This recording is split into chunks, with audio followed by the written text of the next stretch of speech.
fazer a nossa prece em nome de nosso Senhor Jesus Cristo, elevar o nosso pensamento a Deus, nosso Pai, Senhor da vida, aquele que conhece o passado, o presente e o futuro, que sonda os nossos corações, que sabe das nossas dificuldades, que entende as nossas limitações, que com certeza nesse momento possa nos abençoar, possa aumentar a nossa capacidade de raciocínio e de entendimento, para estudarmos um pouco mais sobre a mediunidade, sobre as comparações que André Luiz faz nesta obra primorosa, para entendermos a mecânica, o processo, o como usar, o como utilizar as questões do pensamento, assim como o exercício da prática mediúnica. Que Deus nos abençoe nesse instante, acalme o nosso coração, retirando as animosidades, os desgastes, as desconfianças, as tristezas, as frustrações, e que possamos, acima de tudo, entregarmos de coração a essa proposta para reconstruirmos um dom que há muito tem sido desvalorizado e, na maioria das vezes, até mesmo ridicularizado pelas atitudes que temos destituídas de um fim lógico. Que Deus, nosso Pai, nos abençoe, hoje, agora e sempre. Assim seja. Graças a Deus. Então, boa noite a todos que chegaram aqui agora, né? Nós estamos hoje, graças a Deus, fazendo ao vivo, com a oportunidade de termos condições para isso. E, ao mesmo tempo, a gente começa a pensar na proposta dessa obra. No estudo que a gente deixou gravado na semana passada, ela falava sobre o fluxo mental, sobre o caminho que as energias mentais tomam a partir do momento que elas são geradas. A nossa mente, como um grande gerador, pensa e automaticamente movimenta recursos espirituais que se plasmam e que são direcionados, impulsionados, que são verticalizados, que tomam forma, tomam cor, tomam peso, tomam unidade criativa, vibracional e influenciam a todos aqueles que estão na mesma faixa de pensamento. É uma forma de pensarmos na interligação entre todos, e daí entendemos o Deus onipresente, porque Ele está em tudo e está em todos, também está em nós. E quando nós pensamos, nós criamos sobre o pensamento do Criador, de forma que Ele registra as nossas impressões, por piores que sejam, porque passam pela filtragem da moralidade ou da imoralidade que temos, gerando formas mentais de pensamento. A partir do momento que você pensa e você movimenta energias do plano espiritual, essas energias, por natureza criativa, compõem-se de uma carga eletromagnética. E essas cargas eletromagnéticas que formam estas formas mentais que estão agora ao nosso lado, impregnada na nossa casa, nos ambientes que estamos, nas paredes, no ar, elas têm uma influenciação, já que emitem cargas eletromagnéticas. Por isso, nós temos, por exemplo, em reuniões de materialização, a ação dos espíritos para queimar formas, pensamentos, que estão impregnadas naquele ambiente e que emitem cargas eletromagnéticas.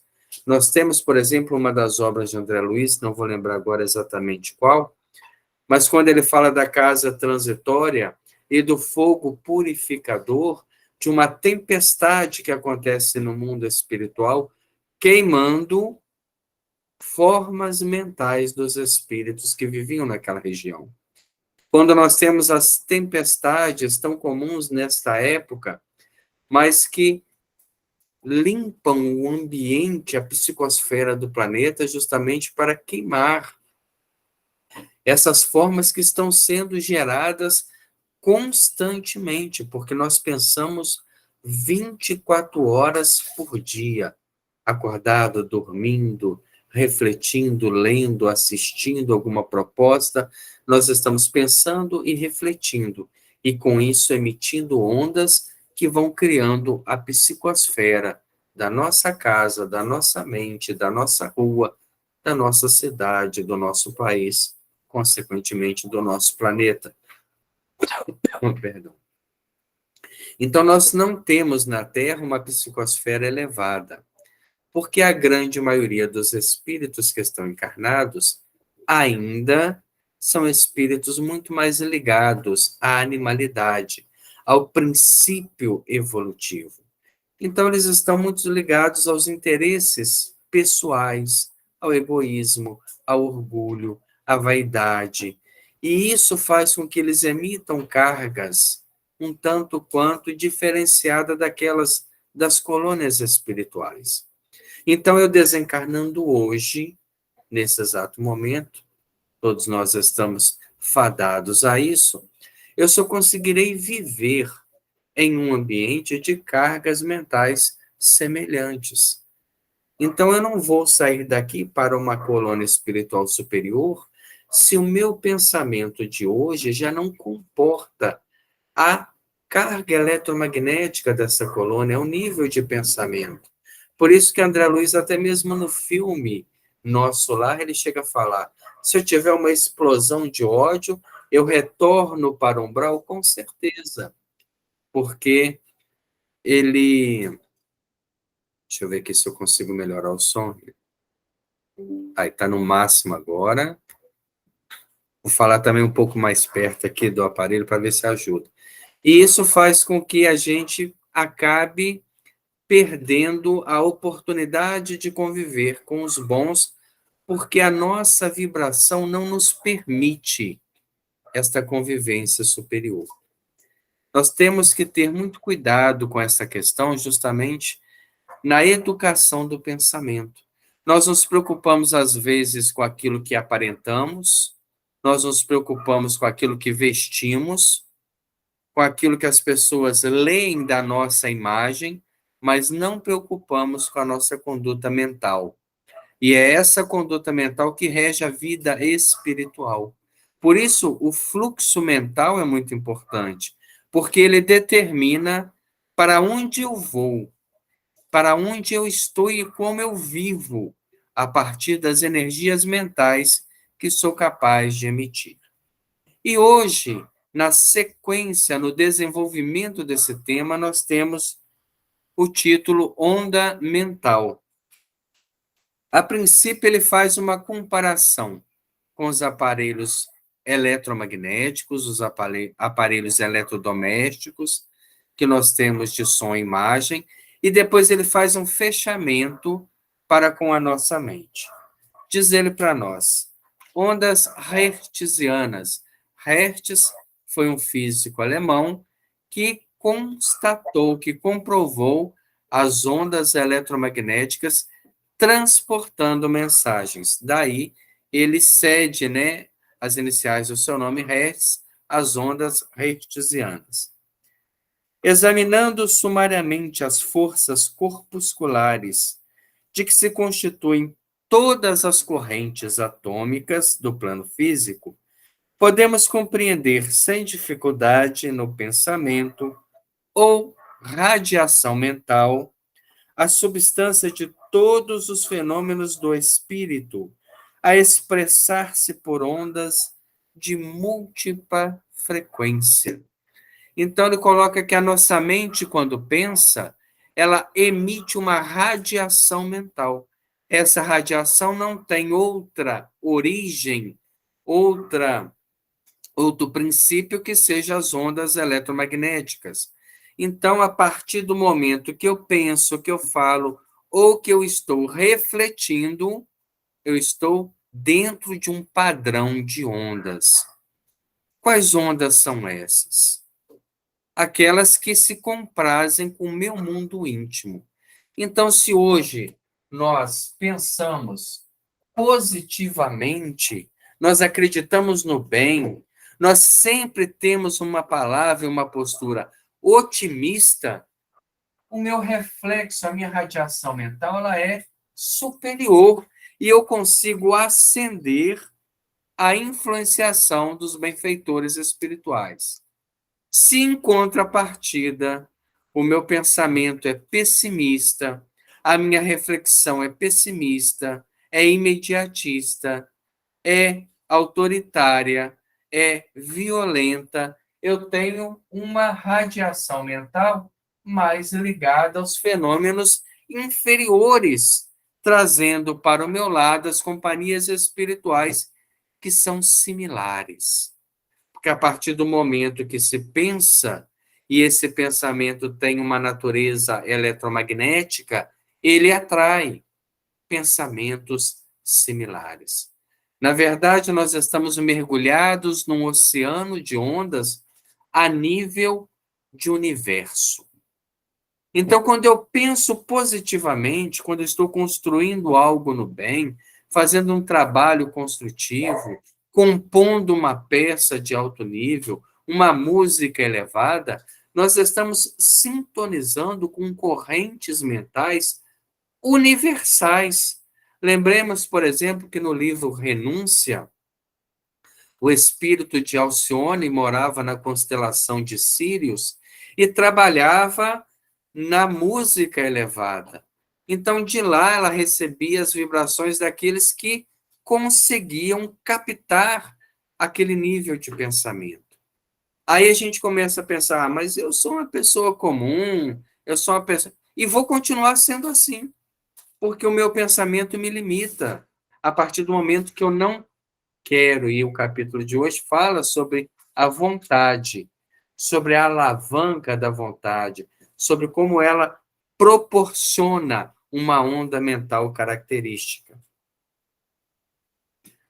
Valendo-se de ideia imperfeita, podemos compará-lo de início à onda hertziana, tomando o cérebro como um aparelho emissor e receptor ao mesmo tempo.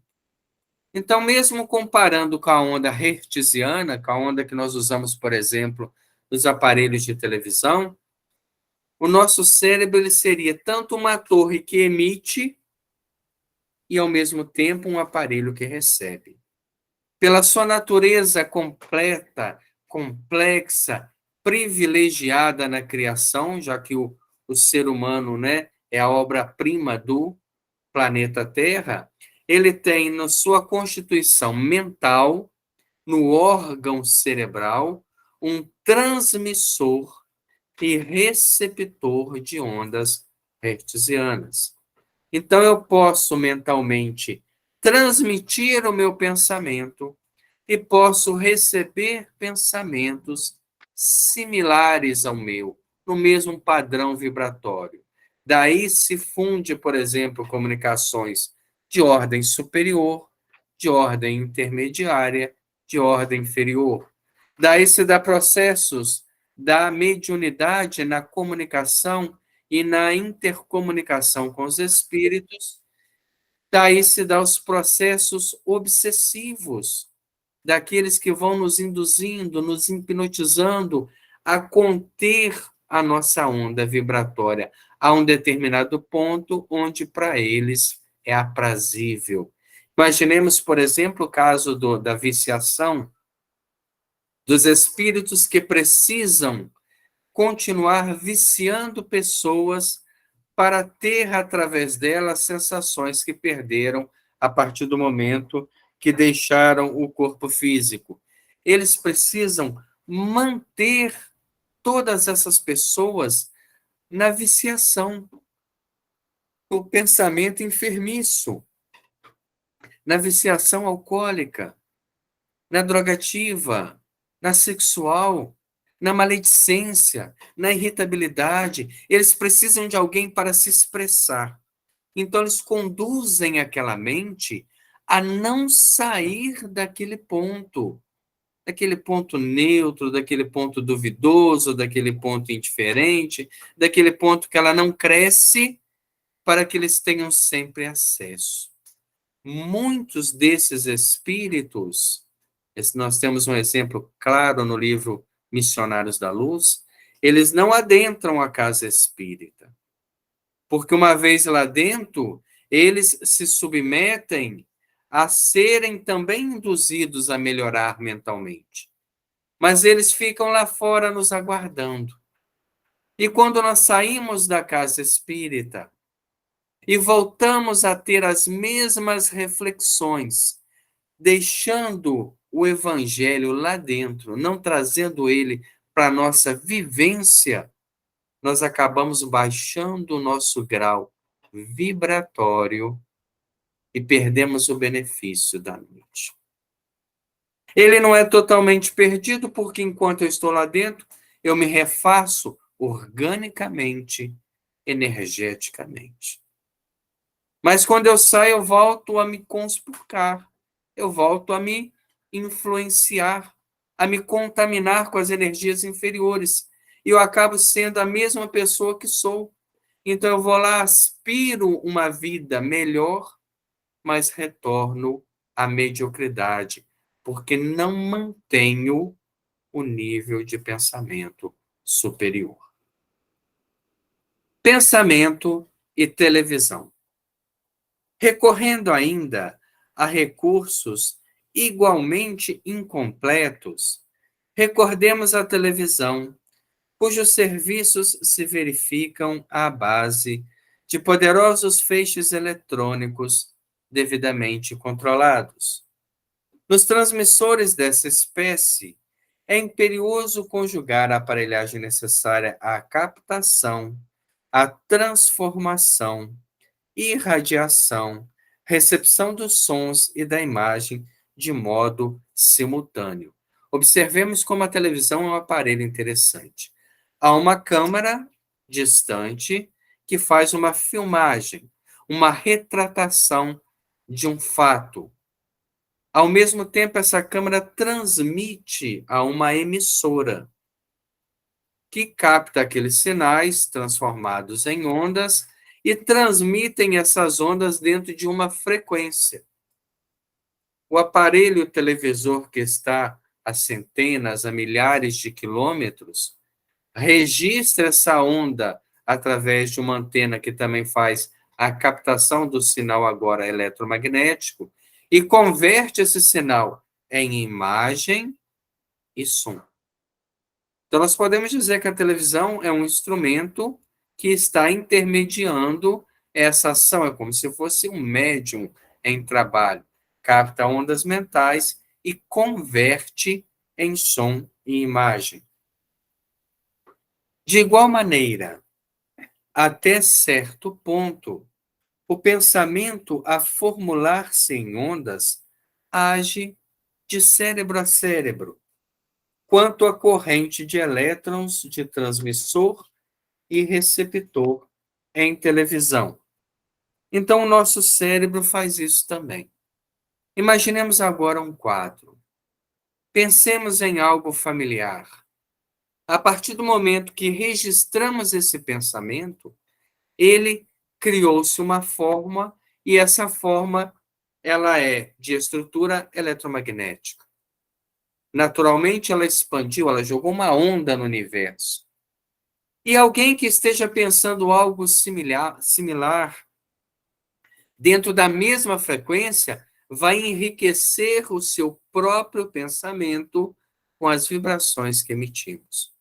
Então, quando eu penso, por exemplo, na vingança, na violência, quando eu aprovo atos de violência, eu estou fortalecendo a atitude violenta, que em algum lugar vai estourar, com responsabilidades particionadas à construção de cada um.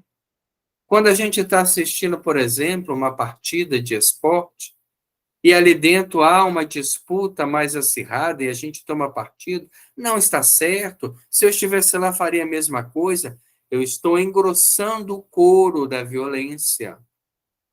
E naquele momento, energeticamente, eu participo daquele ato.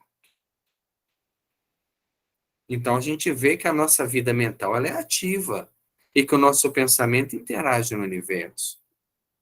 Não haverá paz no mundo enquanto um só pensar negativamente na vingança, na guerra, na conquista, no domínio.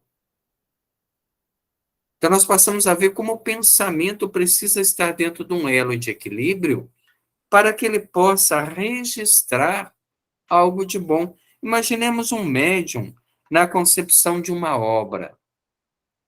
Se enquanto ele estiver psicografando, ele estiver sob inspiração, ele estiver, por exemplo, alimentando pensamentos inferiores, pensamentos infelizes, ele nunca vai conseguir manter a fragmentação do seu pensamento, não lhe dá sustentação para uma mensagem de nível superior. E este é a decadência dos trabalhos mediúnicos. Nós não temos médiums que consigam manter uma faixa de pensamento elevado, porque durante a sua vida não preocupam em manter a mesma faixa de pensamento elevado. Esquecem que a vida é uma sessão mediúnica e não uma hora por semana dentro da casa espírita, achando que naquele momento os espíritos vão nos suprir a ponto de conseguirmos alcançar um nível de vibração mental que lhes comportem a comunicação conosco. Seria da nossa parte insano pensar dessa forma. Nós precisamos viver de uma forma que, quando estivermos lá dentro, não é um sacrifício elevar o pensamento, é um fator natural. E quando eu vivo dessa forma, eu estou sempre registrando o pensamento daqueles que estão orientando a humanidade para um bem maior. Não desconhecemos, diz ele para nós, que todo espírito é fulcro gerador de vida onde se encontra. Todo ser espiritual pensa. O pensamento é o atributo do espírito. Lá nos vegetais há um sentido de criação, há um desejo de crescer. Nos animais há um sentido de preservação. Mas no ser humano há um sentido de formação, de construção. Nós temos colônias espirituais criadas pelo pensamento. Estudamos isso no livro Devassando o Invisível, quando Ivone mostra a construção das colônias espirituais, da vestimenta dos espíritos. De que forma se faz? Senão com o fulcro mental voltado para aquele fim, para aquela área. Então, pensando em doença, estamos somatizando, criando. Mas se ela existir de forma expiatória, eu não penso, ela já existe. É porque é um resgate. Ali já uma causa anterior de sofrimento, de aflição, que cabe a mim reconstruir. Não quer dizer que eu tenho que padecer dela. Hoje nós temos uma ciência, né, chamada epigenética, que é o DNA sob o comando da mente. Mesmo aquilo que eu trago já para viver, que está no mapa kármico, pode e deve ser alterado através do uso do pensamento, das atitudes de vida, da meritocracia, do mérito de cada um de nós. Às vezes somos trabalhadores válidos e merecemos ser conservados. Às vezes somos criaturas que antecedemos uma série de sofrimentos porque estamos em desacordo com o movimento da vida, porque não reconheço a providência divina como algo correto que está aqui me educando de certa forma. Então vale a pena a gente começar a pensar que nosso pensamento é um fulcro constante de energias. E toda espécie de vida começa no impulso mental.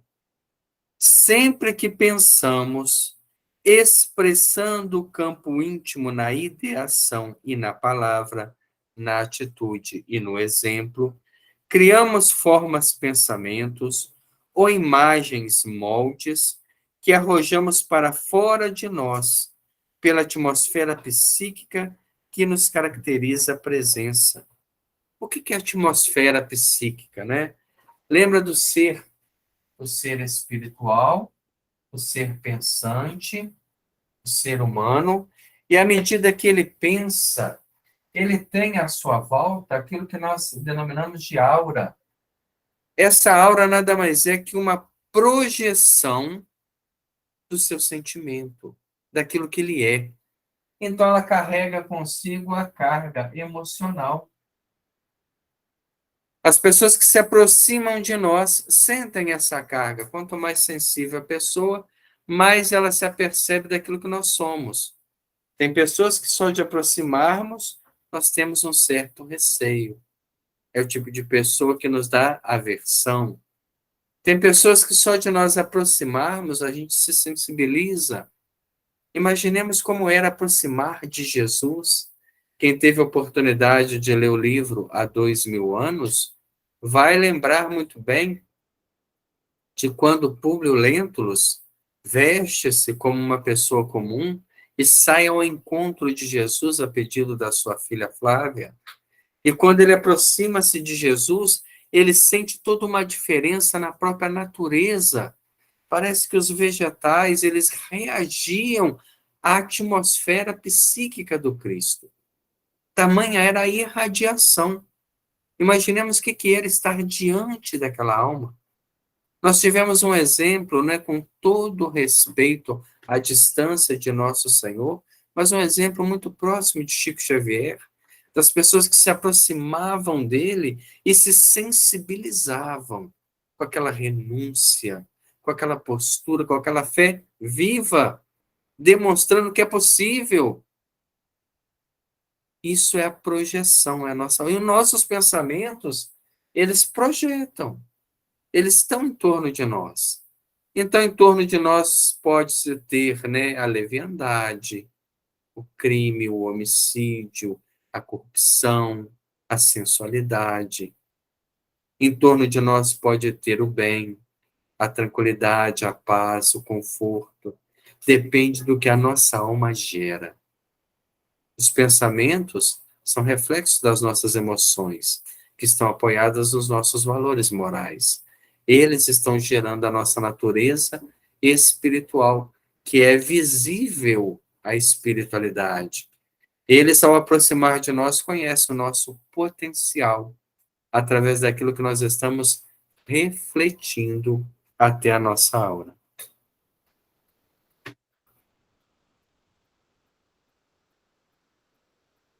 Sobre todos os que nos aceitam um modo de sentir e de ser, consciente ou inconsciente, atuamos à maneira do hipnotizador sobre o hipnotizado, verificando-se o inverso toda vez que aderimos ao modo de ser e de sentir dos outros. O que ele quer falar para nós? Quando eu me aproximo de alguém e influencio essa pessoa a se comportar da mesma forma que eu, quando a minha aura, a minha construção mental influencia o outro a ponto dele refletir, nós estamos agindo como um hipnotizador. Questão essa que vamos ver capítulos à frente. Quando um professor está dando aula, ele hipnotiza os alunos, que ele coloca os alunos em ponto de reflexão sobre o conteúdo que ele está passando. Naquele momento, a sua mente, o seu pensamento, projeta sobre os alunos uma proposta que aos poucos começa a ser decodificada pelas mentes infantis. Quando um palestrante faz um estudo na casa espírita e a gente não dorme e presta atenção, a gente também está sentindo a influência daquele hipnotismo, daquela proposta, que naquele momento pode até nos convencer.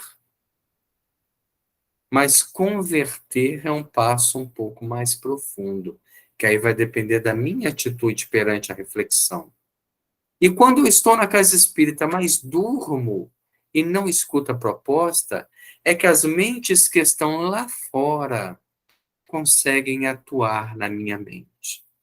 Há um elo de união e de pensamentos conjugados diariamente tão grande que, estando lá fora, eles pescam o nosso pensamento e nos distraem. Não entram, mas tiram-nos de lá. Fisicamente, às vezes a gente está lá com o olho aberto, né? Prestando atenção na aparência. Mentalmente estamos distantes, porque a nossa mente foi recrutada a outros sítios. E quando nos damos conta, perdemos o conteúdo e talvez de uma proposta que fosse importante para nosso momento, para a nossa transformação. Se isso já é grave na reunião pública, na reunião mediúnica isso é uma emergência espiritual. Um médium que esteja dormindo, sob a ação hipnótica de espíritos que não estão ali dentro, é um fator, é uma válvula para que a espiritualidade inferior alcance o trabalho. É uma pessoa que precisa de recursos de passe, de evangelização, de reuniões públicas e não de reunião mediúnica. Nós não podemos nos deixar levar por essas induções. Ah, mas quando me dá o sono, fique em pé. Mas preste atenção, obrigue a sua mente a estar ali. Não é brigar com ela toda vez que ela sai, é trazê-la de volta. Aos poucos, eu começo a me manter mais presente. E eu fico 5, 10, 20. Quando eu vejo, eu fico um seminário inteiro presente, mentalmente presente. O campo espiritual de quem sugestiona gera no âmbito da própria imaginação os esboços ou planos que se propõe exteriorizar, assemelhando-se então à câmara de imagem do transmissor vulgar, em que o iconoscópio, com o jogo de lentes adequadas, focaliza a cena sobre a qual a face sensível do mosaico, que existe numa das extremidades dele mesmo, o iconoscópio, ao passo que um dispositivo explorador, situado na outra extremidade, fornece um feixe tênue de elétrons ou raio explorador que percorre toda a superfície do mosaico. Ele está comparando aqui, né, o iconoscópio, um aparelho eletromagnético antigo, já não é nem mais utilizado, mas o iconoscópio ele captava a imagem e transformava ela num impulso eletromagnético. É como se ele estivesse na câmera que foca, que busca a imagem e transforma numa onda. Essa onda vai até a emissora, é transmitida numa frequência, chega ao aparelho que faz, através da época, né, do iconoscópio, as válvulas de imagem, hoje os transistores modernos, a transformação do impulso eletromagnético em imagem e som. Quando o raio explorador alcança a superfície do mosaico, desprende deste uma corrente elétrica de potência proporcional à luminosidade da região que está atravessando, compreendendo-se que a maior ou menor luminosidade dos pontos diversos do mosaico equivale à imagem sobre ele mesmo refletida. Perceberemos com facilidade que as variações de intensidade da corrente fornecida pelo mosaico equivalem à metamorfose das cenas sem eletricidade, variações que respondem pela modificação das cores e respectivos semitons. Os aparelhos antigos, né, que ele cita aqui, eles tinham 3 cores, e a própria dosagem elétrica fazia a variação dessas cores. As imagens arremessadas pelo dispositivo de focalização da câmera, atingindo o mosaico, se fazem invisíveis ao olhar comum. Nessa fase da transmissão, os vários pontos do mosaico acumulam maior ou menor corrente elétrica, segundo a porção de luz a incidir sobre eles.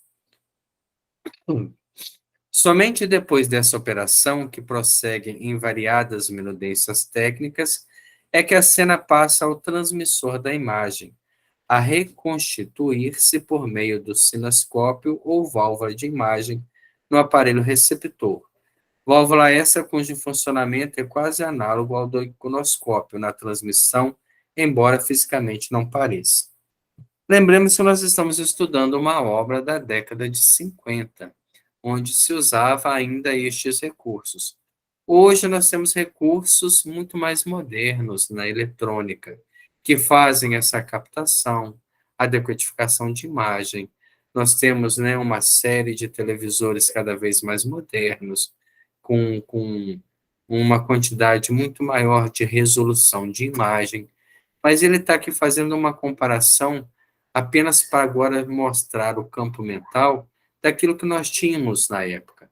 A filmagem, a transformação da filmagem em ondas, a viagem dessas ondas dentro de uma determinada frequência, a captação dessas ondas por um outro aparelho, a decodificação dessas ondas também em imagem e som para transmissão de algum tipo de programa. Células e peças. Com muito mais primor de organização, o cérebro cabine de manifestação do espírito, tanto quanto possamos conhecer-nos do ponto de vista da estrutura mental, em nossa presente condição evolutiva, possui nas células implementos que servem aparelhagens correspondentes às peças empregadas na televisão para a emissão e recepção das correntes eletrônicas, exteriorizando as ondas que lhes são características, a transportarem consigo estímulos, imagens, vozes, cores, palavras e sinais múltiplos por intermédio de vias aferentes e referentes nas faixas da sintonia natural. Aí ele começa a fazer a comparação para nós. Nosso cérebro, composto dos neurônios, eles têm uma capacidade superior a todo esse conjunto eletrônico. Ele tem sozinho a capacidade de gerar imagem.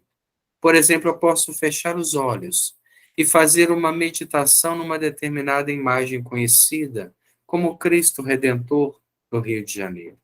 E ao pensar nele, a imagem dele está no meu pensamento. Eu criei essa imagem, registrei essa imagem. E nesse sentido de criar e registrar, essa imagem foi projetada no campo da minha aula. E estando ali essa imagem, ela teve vida pelos instantes em que eu pensei e sustentei o pensamento nela. E enquanto ela teve vida, ela teve uma carga eletromagnética de influenciação. Aí a gente para pensar assim, então eu não devo ficar pensando algo desnecessário. Literalmente, não. Eu posso pensar? Claro que eu posso pensar no que eu quiser. Isso é uma liberdade, mas eu respondo pelas minhas formações. Por que são formações e não criações? Porque criação é um atributo do Criador. Deus pensa e expande o universo. Cria-se galáxias, cria-se sistemas. O nosso planeta, ele é formado, segundo a Gênese, de uma massa deslocada do Sol, pelo pensamento do governador espiritual da Terra. Então, o pensamento do Cristo mantém as estruturas atômicas deste planeta, desde os minerais que estão enterrados no subsolo, desde a ebulição do centro da Terra até as camadas superiores da atmosfera, todos os átomos estão sob o comando mental do governador espiritual. Então, o nosso pensamento, ele forma imagens. Essas imagens têm uma vida temporária. Fazemos agora, por exemplo, um exercício. Vamos pensar na Torre Eiffel, figura muito conhecida. Enquanto nós estamos pensando, a imagem dela está no nosso pensamento, a forma dela. Mas a partir do momento que esse pensamento vai enfraquecendo, que outras preocupações ou outras atividades tomam conta da nossa mente, ela se desfaz. Esta energia que criou e que teve vida durante o tempo que foi sustentada, ela volta a ser fluido cósmico universal. Mas enquanto o pensamento alimentou, ela esteve ali presente. Então, nós vemos que o nosso pensamento, se eu vou transmitir ele para alguém, é necessário que ele tenha uma continuidade. Imaginemos a comunicação mediúnica. O espírito vai nos transmitir uma mensagem. Ele tem que chegar com a mensagem pronta. Ele tem que pensar naquela mensagem, naquele conteúdo, e transmitir ao cérebro do médium, que vai pegar as ondas eletromagnéticas daquela construção, decodificar e vai transformar em palavras, ou vai transformar numa carta, num livro. É o mesmo princípio da televisão, porém muito mais complexo. Quando nós estamos meditando, nós estamos fazendo uma auto-hipnose. A nossa mente está construindo energias que vão sendo automaticamente absorvidas pelo corpo físico. Então, quando eu estou na minha cama deprimido, e a depressão é uma doença muito séria, que precisa de um acompanhamento psicológico, psiquiátrico, neurológico e de muita vontade para romper essa cadeia de tristeza excessiva, de construção negativa, eu estou fazendo o quê naquele momento onde eu estou dando vazão à depressão, seja ela obsessiva, seja ela endócrina, seja ela genética, de qual gênese que for? Eu estou criando toda uma energia ruim, porque a criatura deprimida não tem pensamentos positivos. Pelo contrário, tudo em torno dela está preto e branco, sem cor, sem vida, sem alegria. E essa energia ruim que ela vai sendo gerando através do processo, né, doente, ela vai absorvendo e vai ficando cada vez pior. As medicações, elas fazem bloqueios químicos, mas não mudam o conteúdo do pensamento. Por isso que o acompanhamento espiritual é importante. Ele jamais vai substituir a ação do médico, a ação do profissional da saúde. Mas ele vai contribuir para uma autoeducação de combate. Quando o pensamento depressivo vem, e é natural que venha, em todos nós que estamos dentro de um processo de provas e expiações, não há ninguém que possa dizer eu não tenho pensamentos deprimentes, todos temos, mas eu não posso dar vazão, deixar que crie ninho na minha mente. Eu preciso combatê-lo com um pensamento equivalente, porque energias diferentes se divergem. Então vem o pensamento de doença, e às vezes a gente está com algum desequilíbrio orgânico. Combata? Não. Pode ser, pode até estar, mas a saúde também está presente. E automaticamente a energia nova criada faz com que as células se alimentem dessa nova proposta e passem a trabalhar dentro de um campo mais saudável, de forma orgânica. Quando nós temos um desafio, uma prova, uma conquista, o pensamento positivo nos abre recursos.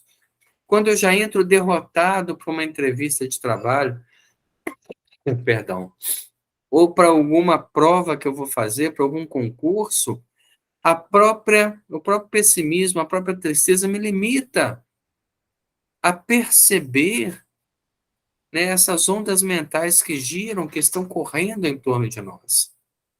Quando eu vou fazer algum estudo na casa espírita, hoje em dia está muito difícil conseguir pessoas que tenham, né, vontade de falar sobre o evangelho. Claro que não vão estar falando daquilo que vivem, porque o evangelho é uma proposta. A gente apresenta uma proposta da qual nós nos candidatamos a viver. Então, quando você se impõe, quando você estuda, quando você vai lá e busca informações, naquele momento você está sintonizando com correntes maiores. E quando você está ali para falar, automaticamente essas correntes novamente te envolvem. Por isso que a oração é muito importante, né? Chico Xavier tem uma frase até bruta sobre a oração, que ele diz: se nós conhecêssemos o valor da oração, passaremos o resto da vida de joelhos. Porque a oração é um momento que eu saio da mesmice da corrente mental, né, natural do nosso planeta e ligo a uma corrente mental superior. Naquele momento, eu estou em comunhão com algo maior. Aí você chega na casa espírita, convida uma pessoa para fazer oração. Ah, não sei fazer oração. É como se eu quisesse continuar na mesmice. Eu não quero parar e fazer uma reflexão superior. Quando eu ligo a televisão e agora o aparelho mesmo, e ali ele está me transmitindo uma mensagem, a minha mente começa a entrar naquela mensagem. É natural, porque é um processo de reflexo. Aí vem uma informação, você reflete sobre ela, vem outra informação, você reflete, vem outra, daqui a pouco você toma partido, daqui a pouco você altera emotivamente, e isso faz com que a sua natureza espiritual, sua atmosfera espiritual, se contamine. Aí nós temos hoje no centro a reunião de exercício da mediunidade ou de trabalhos da desobsessão. Mas antes de ir, eu vou lá e ligo a televisão naqueles canais de informação, né, que quase sangra pela tela. Então eu começo a me envolver emocionalmente com aquelas propostas e, querendo ou não, a gente faz reflexão, é natural. Essas reflexões criam desequilíbrios mentais. Que na hora que eu for sentar lá na sala mediúnica, naquele espaço tranquilo, e for fazer a minha meditação, concentrar o pensamento, essas mesmas mensagens começam a serem repassadas, porque elas mexeram no nosso emocional. Por isso que o dia de trabalho mediúnico é um dia diferenciado mentalmente. Eu preciso escolher até mesmo aquilo que nós estamos lendo, aquilo que nós estamos lidando, o tipo de conversa que estamos tendo, para evitar uma contaminação maior do que aquilo que eu já levo da minha própria natureza para dificultar o trabalho dos espíritos. As válvulas, câmaras, antenas e tubos destinados à emissão dos elétrons, ao controle dos elétrons emitidos, à formação dos feixes corpusculares e respectiva deflexão vertical e horizontal, e a operação outras para que o mosaico ou espelho elétrico forneça sinais de vídeo, equivalentes à metamorfose da cena em corrente elétrica, e para que a tela fluorescente converta de novo o sinal de vídeo na própria cena ótica, a exprimir-se nos quadros televisionados, configuram-se admiravelmente no recurso sensível do cérebro, sistema nervoso, plexos e glândulas endócrinas, enriquecidos de outros elementos sensoriais no veículo físico e psicossomático, cabendo-nos ainda acentuar que a nossa comparação peca demasiado pela pobreza conceptual, porquanto em televisão na atualidade há conjuntos distintos para emissão e recepção, quando o espírito na engrenagem individual do cérebro conta com os recursos avançados para os serviços de emissão e recepção simultâneos. Então, é o nosso cérebro o equipamento mais evoluído que se pode ter a nível de transmissão de informação de imagem. Aí nós vamos perguntar por que a gente não consegue, então, comunicar-se mentalmente? Nós fazemos isso, mas fazemos isso de forma inconsciente. Por exemplo, nós estamos pensando em alguma coisa, escrevendo uma música. Aliás, no livro Nos Domínios da Mediunidade, nós temos um quadro desse. Quando André Luiz visita um bar, né, um restaurante, ele chama no livro uma casa de pasto, mas fica muito pesado para nós. Um restaurante. E lá no fundo, dentro de um reservado, havia um rapaz que fumava avidamente, né, que tomava um conhaque e que compunha uma música. Era uma música comum, uma música vulgar, era algo assim, né, contemporâneo, mas ao lado dele havia uma entidade que compartilhava aquela composição. Não era um médium desenvolvido numa casa espírita, mas era alguém em perfeita comunicação com os espíritos, que tinha o mesmo ideal, que tinha o mesmo propósito. Então o espírito insuflava nele algumas ideias e ele falou: Nossa, eu tive uma inspiração. Da onde? Do mesmo quadro mental que ele está.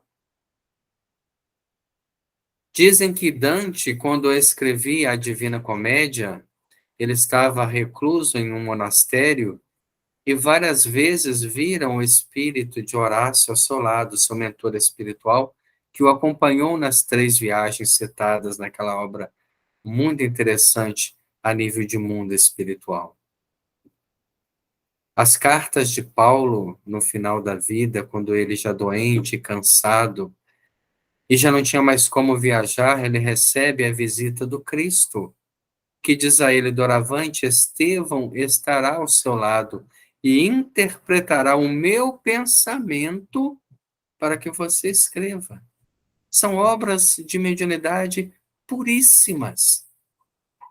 E aí a gente pergunta por que na nossa casa espírita não alcançamos? Primeiro, divorciamos o trabalho mediúnico da proposta do Livro dos Espíritos, que Allan Kardec deixa bem claro o desenvolvimento da mediunidade. E depois não contribuímos com a disciplina necessária, mental, comportamental, emocional, espiritual, de hábitos, para que a gente possa ser de utilidade aos bons espíritos. Então, as nossas comunicações são comunicações truculentas, inferiores, mais ligadas ao sofrimento, porque esses estão do nosso nível. Não que não devamos atendê-los, mas não se limitar apenas a isso.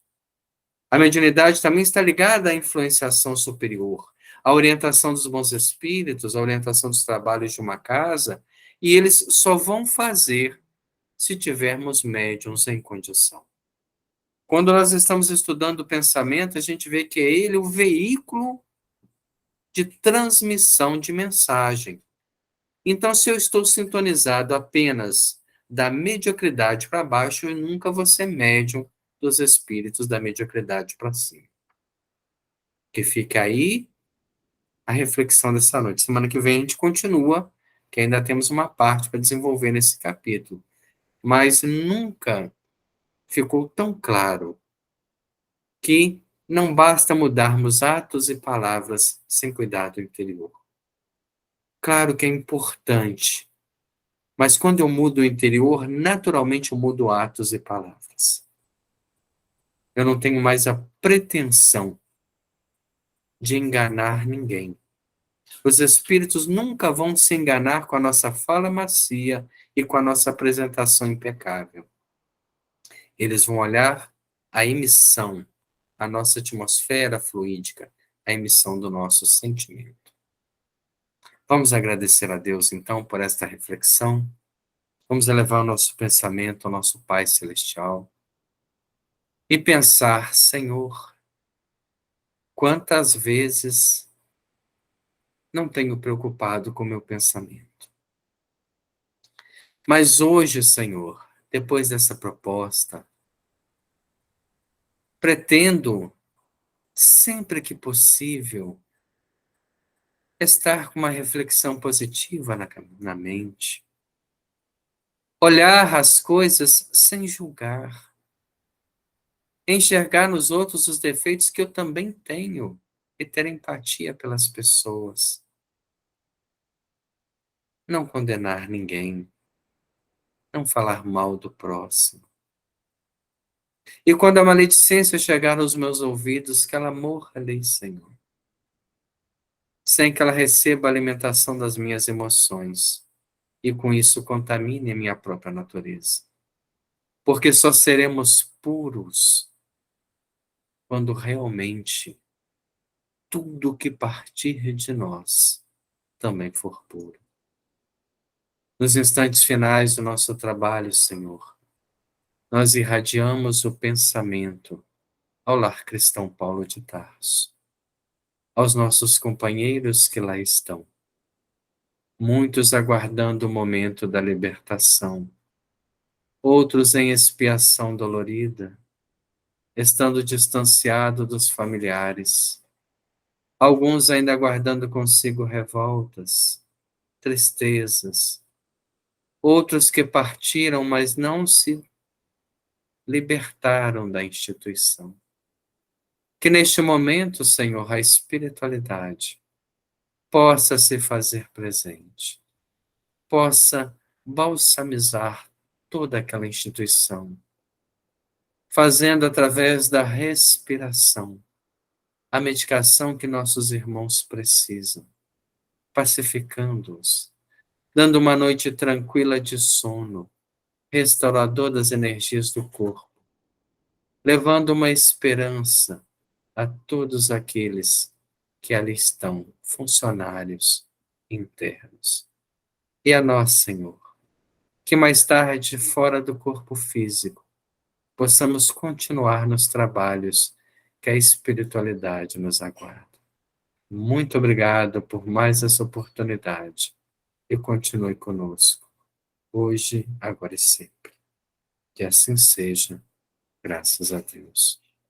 Muito obrigado a todos que tiveram presente conosco. Semana que vem nós vamos dar continuação a esse capítulo, que